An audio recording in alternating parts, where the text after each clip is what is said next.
नमस्कार, मी जोशना. माझ्या चॅनलमध्ये तुमचं खूप खूप स्वागत आहे. तर चला मग आज एक नवीन असं व्लॉग घेऊन येत आहे आणि तुम्हाला कळेलच की व्लॉगमध्ये काय आहे ते किंवा कशाबद्दल व्लॉग आहे. आता तुम्हाला दिसतच असेल की मी काय काय दाखवत आहे.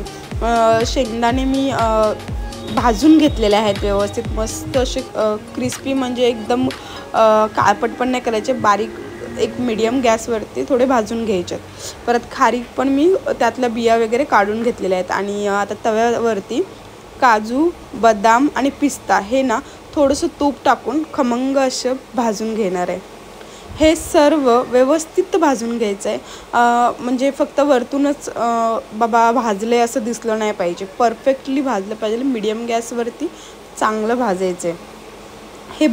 अजून याच्यामध्ये तुम्हाला जे कोणते पदार्थ जे प्रोटीन्स युक्त आहेत ते टाकायचे असतील किंवा त्यात ॲडिशनल करायचे असतील तर करू शकता.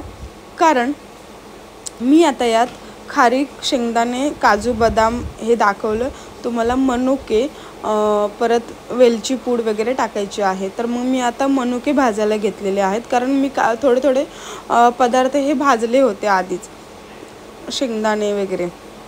आता मनुकेमध्ये पण मनुके हे चांगले असे फुलले पाहिजेत, म्हणून त्यात थोडंसं तूप टाकून व्यवस्थित असं भाजून घ्यायचं आहे.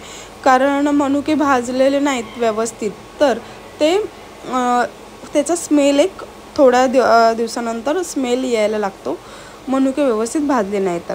म्हणून ते तूप टाकून व्यवस्थित भाजून घ्यायचेत, असे ते फुलले पाहिजेत. तर सर्व साईडने व्यवस्थित असं भाजून घ्यायचं आहे. आणि मला एका व्यक्तीने कमेंट केली होती की तुमचा तवा बघा. तो तवा जो आहे तो ना कितीही घासला तरी सेम ॲज तसाच होतो.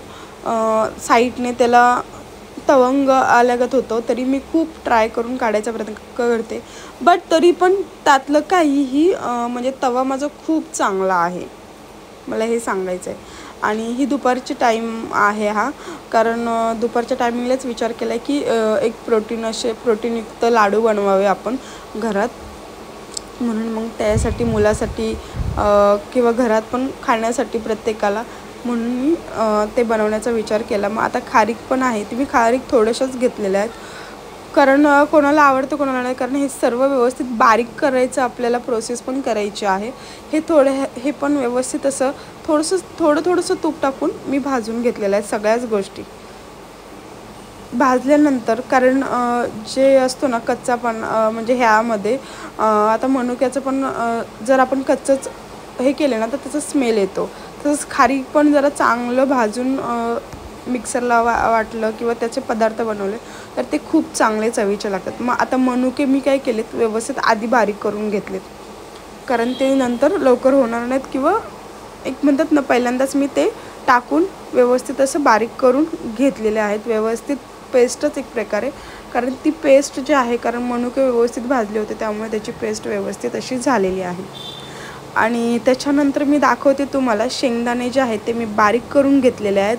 काजू, बदाम, पिस्ता हे पण मी बारीक करून घेतलेले आहेत त्यात. आणि खारीकही त्यासोबत हे सर्व वाटण जे आहे सगळं मिक्स करून घेतलेलं आहे मी. आणि त्यात ना एक थोडेसे दाताखाली यावे असे एकच म्हणजे एक भाग आहे तो थोडंसं म्हणजे जरासा मोठा ठेवायचा, जसं की काजू थोडेसे दाताखाली आल्यावरती चांगले लागतात, पिस्ता लागतात तसंच. आता ही खारीक पण मला बारीक करायची. ह्या सगळ्या ज्या जिन्नस दाखवलेत ते मी सर्व बारीक करून घेणार आहे. आणि त्याच्यासोबत ते तुम्हाला दिसत आहे ही खारीक आहे, अशी एवढी बारीक करून घेतलेली आहे मी. कारण मिक्सरमध्ये एकदम बारीक फाईन पेस्ट होत नाही खारकीची, त्यामुळे. मग हे सर्व जे आहे ते सगळं एकजीव करायचं आहे. आणि आता तुम्ही म्हणाल की यात तुम्ही काय यूज करणार, तर यात मी आहे प्रोटीन म्हटल्यावरती गूळ हा आपला खूप चांगला असा प्रोटीनयुक्तच पदार्थ आहे. जेणेकरून साखरेला आपण साईडला ठेवून गुळाचा वापर केला कोणत्याही पदार्थात तर तो आपल्याला खूप चांगला हेल्दी असा वाटतो आणि असतो हेल्दी असा. तर आता मी गूळ पावडर आणलेली आहे, डीमार्टमधूनच मी हे घेऊन आलेली आहे. जीवना या ब्रँडचं आहे ते गूळ पावडर. तर ती गूळ पावडरचाच मी वापर करणार आहे. व्यवस्थित अशी एकदम बारीक आहे गुळ पावडर, अशी मोठे मोठे खडे वगैरे काही नाही आहेत. आता हे सर्व आपण एकत्र करणार आहोत. गुळ पावडर जेवढी तुम्हाला पाहिजे तुमच्या अकॉर्डिंगली, स्वीटनेसपणा जेवढा तुम्हाला आवडतो, कमी जास्त, कोणाला कमी आवडतं कोणाला जास्त आवडतं तशा प्रमाणात तुम्ही गूळ घ्यायचं आहे आणि हे सर्व बॅटर बारीक मिक्स करून घ्यायचं आहे, एकजीव करायचं आहे. त्याच्यानंतर लाडू वळायचे आहेत आणि लाडू व्यवस्थित असे वळून होतात.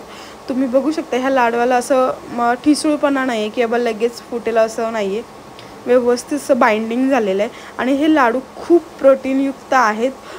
जे जिमला जातात, ज्यांना घरी पण हे काही असतं आजार वगैरे हे ते, त्यांनासुद्धा खूप हेल्दी असे लाडू आहेत. आपण रोजचं जेवण तर खूप चांगल्या प्रकारे जेवतोच, भाजी चपाती वगैरे, डाळ भात वगैरे, पण तरी पण आपल्याला हे लाडू वगैरे पाहिजेत. यामध्ये तुम्ही दुसरे जिन्नस टाकूनही बनवू शकता.